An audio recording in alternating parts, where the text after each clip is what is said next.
નમસ્કાર દર્શક મિત્રો, મોડાસા કોલેજ કેમ્પસમાં NSUI દ્વારા ડ્રગ્સ મુક્ત કેમ્પસ અભિયાન અંતર્ગત જાગૃતિ કાર્યક્રમ યોજાયો.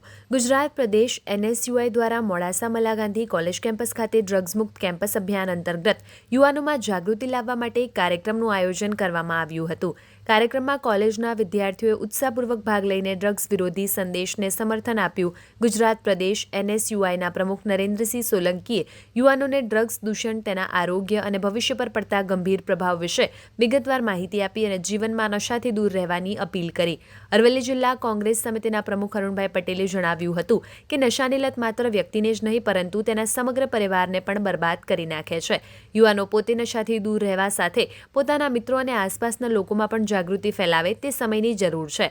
કાર્યક્રમ દરમિયાન વિદ્યાર્થીઓને ડ્રગ્સ મુક્ત રહેવાનો સંકલ્પ લેવડાવવામાં આવ્યો હતો. આ પ્રસંગે અશરફ સૈયદ, પૂર્વ પ્રમુખ કમલેન્દ્રસિંહ પુવાર, નગરપાલિકા વિપક્ષના નેતા ખાલકભાઈ તેમજ પૂર્વ યુવા પ્રમુખ નિશ્ચલભાઈ પટેલ ઉપસ્થિત રહી યુવાનોને માર્ગદર્શન આપ્યું હતું.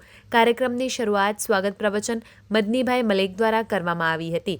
કાર્યક્રમનો મુખ્ય ઉદ્દેશ યુવાનોમાં નશાના વધતા પ્રભાવ સામે જાગૃતિ લાવી સ્વસ્થ અને સુરક્ષિત સમાજના નિર્માણ માટે પ્રેરણા આપવાનો રહ્યો હતો. આવા જ અવનવા સમાચારો માટે જોતા રહો અર્થ પડકાર ન્યૂઝ. સંવાદદાતા યુસુફ કલાલ, પાંચકુવાડા. જોતા રહો અર્થ પડકાર ન્યૂઝ અને અમારી ચેનલને લાઇક, શેર અને સબસ્ક્રાઇબ કરવાનું ભૂલશો નહીં. ખાતે ML ગાંધી કોલેજમાં NSUI દ્વારા ડ્રગ્સ મુક્ત કાર્યક્રમનું આયોજન કરવામાં આવ્યું હતું. તેમાં અમારા કોંગ્રેસ સમિતિના પ્રમુખ અને તમામ આગેવાનો ઉપસ્થિત રહ્યા હતા. ગુજરાત NSUI દ્વારા ગુજરાતના તમામ કેમ્પસોમાં એક સંકલ્પ કરવામાં આવ્યો છે.